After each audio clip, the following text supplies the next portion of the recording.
Friends, ఈరోజు మనం Guntur bus stand నుంచి తెనాలి వెళ్ళే బసెస్ ఇన్ఫర్మేషన్ తెలుసుకుందాం. గుంటూరు నుంచి తెనాలి వెళ్ళే బస్సులు గుంటూరు బస్ స్టాండ్లోని ప్లాట్ఫామ్ నంబర్ 35, 36 నుంచి బయలుదేరి వెళతాయి.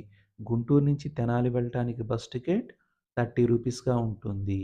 గుంటూరు నుంచి వడ్లమూడి విజ్ఞాన్ కాలేజ్ వెళ్ళటానికి బస్ టికెట్ 30 రూపీస్గా ఉంటుంది. గుంటూరు నుంచి తెనాలి డిస్టెన్స్ 29 కిలోమీటర్లు. గుంటూరు నుంచి తెనాలి వెళ్ళటానికి ఫస్ట్ బస్ ఉదయం 5 గంటలకున్నది. లాస్ట్ బస్ రాత్రి 11 గంటల 15 నిమిషాలకున్నది. గుంటూరు నుంచి తెనాలి వెళ్ళటానికి ప్రతి 5 నిమిషాలకు బస్ ఫెసిలిటీ ఉన్నది. గుంటూరు నుంచి తెనాలి వెళ్ళే బస్సులు బుడంపాడు, నారాకోడూరు, వడ్లమూడి విజ్ఞాన్ కాలేజ్, సంగం జాగర్లమూడి, అంగలకుదురు మీదుగా తెనాలి వెళతాయి. గుంటూరు నుంచి తెనాలి వెళ్ళటానికి ప్రతి 5 నిమిషాలకు బస్ ఫెసిలిటీ ఉన్నది.